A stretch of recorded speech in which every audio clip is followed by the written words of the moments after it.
Hello everybody, welcome back to Wolfeei, because today we're going to be talking about Pandora's box, the future, or more so the potential future of the event, because I think it's something that I don't talk about very often, and I think it's interesting to look at, because PB had a very strong last half of 2024, in my opinion, especially with Dragon Pit, which we'll get into later as well, and I think 2025 could potentially have a lot in store for this event.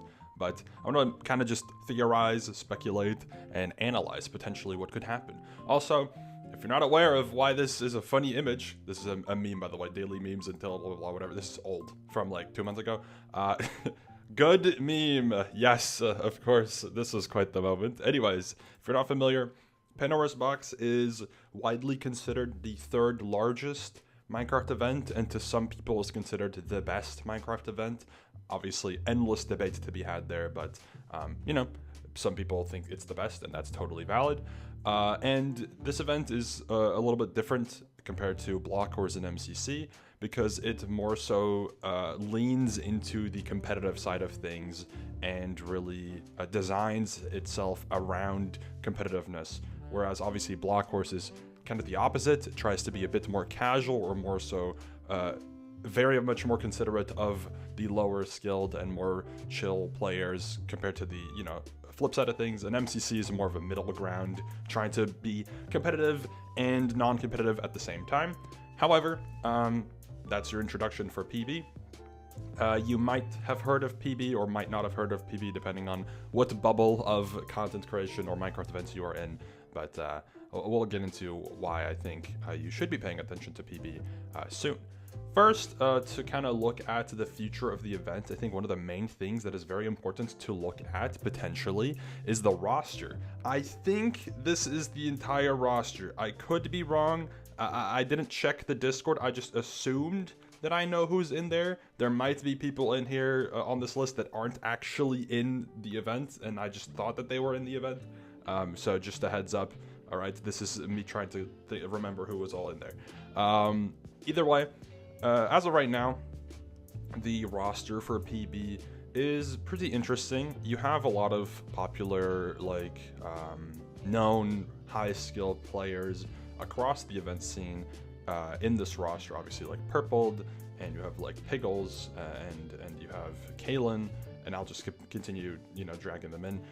You have some people who are known to be quite, you know, competitive and quite up there in terms of Minecraft event performances, and I think that is something where PB has kind of the upper hand. It is a little bit more accessible in terms of who can and can't play, more so who can play, because a lot of events like Block Wars and MCC don't really have the ability to add more good players to the roster, whereas PB technically would be fine if they added like even 5 more new really good players, right, randomly. Like they totally could. So I think it's interesting to look at what could happen to the roster in terms of how it develops going forward, and what's kind of the PB roster specializes in compared to other events. One thing that I think PB has the upper hand in terms of the groups that it represents well in the event is Lifesteal, and also what's it called? HBG. I know Rattles is in PB, or was in PB, or whatever. No, is in PB, and I don't think Rattles is on here, so my bad. But as you can see here, you have Silver, Fruit, Fine, Curry, Lewis is in here somewhere as well, I think. Lewis, I think Poundy is here, then Rattles would be there as well. A bunch of HBG rep. I'm probably missing someone, I'm so sorry. That's already a good amount. Then you have Lifesteal, which has even more. You have Red, you have Hannah, you have, who else? Hold on, there's a bunch. You have 4C, The Rap, Chief. I think The Rap and Chief just joined, as far as I could remember at least. I don't know if Pangy is in PB, but I assume he probably is. No clue. I'm just doing this off of the dome. Oh, Nerdy's also in HBG. Then you have Minute and Jumper as well. So you have a nice variety of Lifesteal rappers as well, and I think there's no upper limit to how many more Lifesteal members potentially could play in PB. Obviously, we've seen a handful of Lifesteal people play in other events, namely Parker and Parrot made an appearance in Block Wars in the past, and they could potentially be candidates to join if both of them or either of them were to be interested, of course. But yeah, something that I think, like mentioned, is very interesting is that Lifesteal is one of the more in-demand groups to be represented in events. I think, at least on the YouTube side of things, makes a lot of sense, right? And I think PB is the event that is meant to allow for that for the most part. I think this is the best fitting event for more Lifesteal rep. And I honestly really genuinely think that PB should lean into that direction. I think that is genuinely the best approach for the event to go, because not only will that obviously give them more players who aren't necessarily like the best of the best, but they are just very competent and will be very much, I think comfortable in this type of environment. I also think that compared to especially MCC, having an already established audience kind of very much represented in your event means that that audience is going to be more attached to your event, and I think that's overall just a very good approach, right?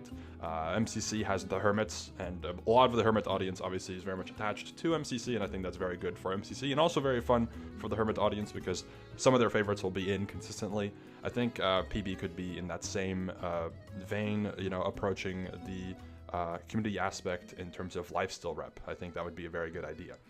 However, one thing that I also think should be important, and this kind of leads me to this next tab, is the consideration for how the roster develops and kind of what the upper limit is in terms of competitiveness, or what it is in terms of competitiveness, right?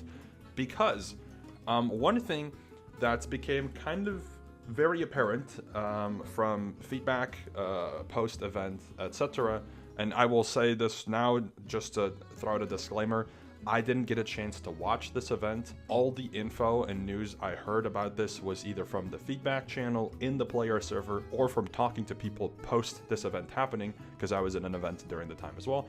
From what I heard, one of the main concerns is that things are a little bit too punishing sometimes, right?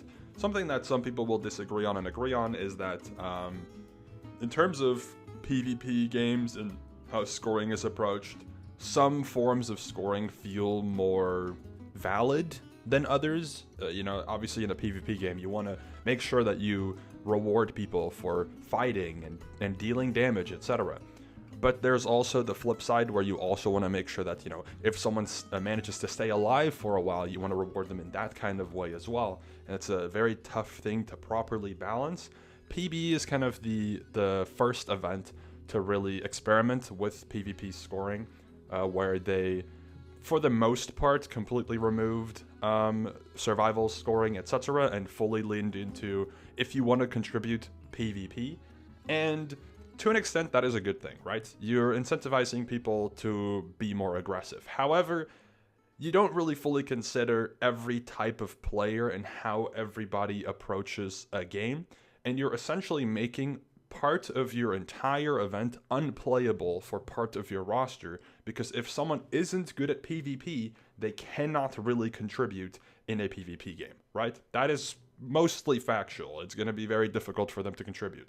So there was this whole argument post Pandoras Box 15 Ascension, where in something like survival games, which was the main topic of conversation despite the game not even being played, which is really funny, but in something like survival games, it's a flawed game in terms of proper game balance, because your main appeal to, or not your main appeal, your main way to score points is PvP. You have to fight people to get points for the most part. And in other versions of SG, surviving can help. But in PB's SG, the only thing you can really do is PvP. Are there alternative ways to score points? Kind of, but there should be more options for people who aren't as, skilled in PvP to be able to contribute. And I will say this is not criticism of just PB. This applies in Block Wars Battle as well, where despite there being capture points, the majority of the gameplay that you do throughout battle is PvP oriented, or at least you're very much incentivized to PvP if you want to have some form of impact in the game, which is inspired by how PB approaches things. But PB is the main topic at hand for that, because they are the pioneer of this change and the ones that have leaned into it the most compared to any other event, right? At least ones that I'm aware of. There might be smaller events out there that I don't know that maybe are even more PvP oriented or even more competitive oriented. But to me, this is the main one. So, what is the problem? Well, I've already kind of talked about it a little bit, but I want to make it a bit more clear and conclusive and kind of showcase like what's hopefully will be looked into for 2025 in terms of potential future for PB, is that they open up their event to not necessarily a casual audience, but they, while leaning into competitiveness, still consider that more casual or more, you know, not just PvP and parkour and whatever type of skill, but also other skills, and there's some way to, you know, contribute to other games while having no PvP or very little PvP skill. Because I think generally that just makes the event overall more enjoyable. Because otherwise what's going to end up happening is two options. Either the same people do the best every single time, because if everything is PvP or if everything is parkour, the best PvPer, well, more so the best parkour will always win parkour, and the best PvPer will most likely win PvP. That's how it works every single time. Whereas if there's other ways to attribute to the game, you could have some variety in terms of the performance, right? One thing that's also very notable in the scoring that I might be misremembering, so I will try to, I'll just say this assuming that this was correct, so please, if this isn't correct, ignore it. To my understanding, one of the main arguments that was being mentioned as well in terms of PB15 was Sky High, in which Shane ended up getting first over Fruit by quite a margin. And to my understanding, I could be very wrong, so please correct me if I'm wrong. I'm pretty sure Fruit ended up technically winning or being the last survivor of every single round, I think. But Shane, like, died early in one of the rounds or something like that, but did a lot of damage and maybe got a lot of kills. And thus, despite Fruit technically winning everything or winning most of the rounds or winning multiple rounds or whatever it actually ended up being, Shane like completely wiped Fruit individually because Shane did just like a lot of kills and damage and stuff, right? And there was a debate on whether that makes sense.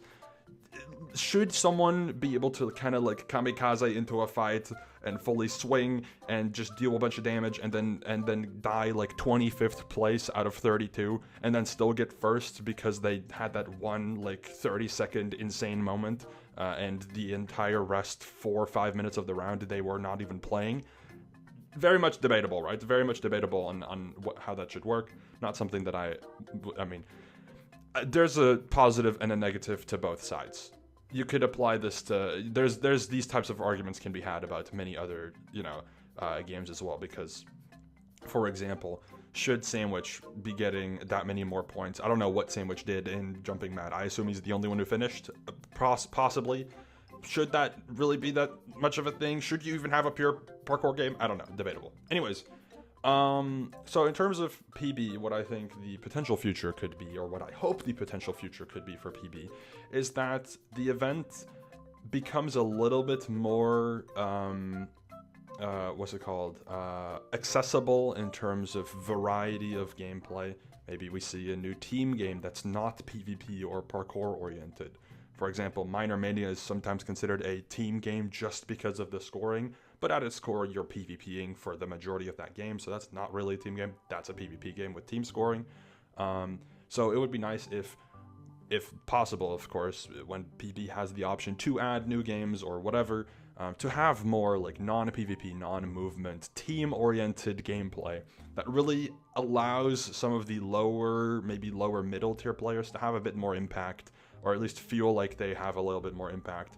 Because as a mid player myself in this event, sometimes it feels like the results of a game are completely out of my control because I'm entirely skill diffed, which isn't the most fun. It's not necessarily bad. That's just like, obviously signing up for PB, I know I'm going to be in a competitive environment. But still, you want to have some level of possibility to have impact on the game if you're not a top player, in my opinion, at least. So that's one thing, is that the gameplay becomes a bit more accessible.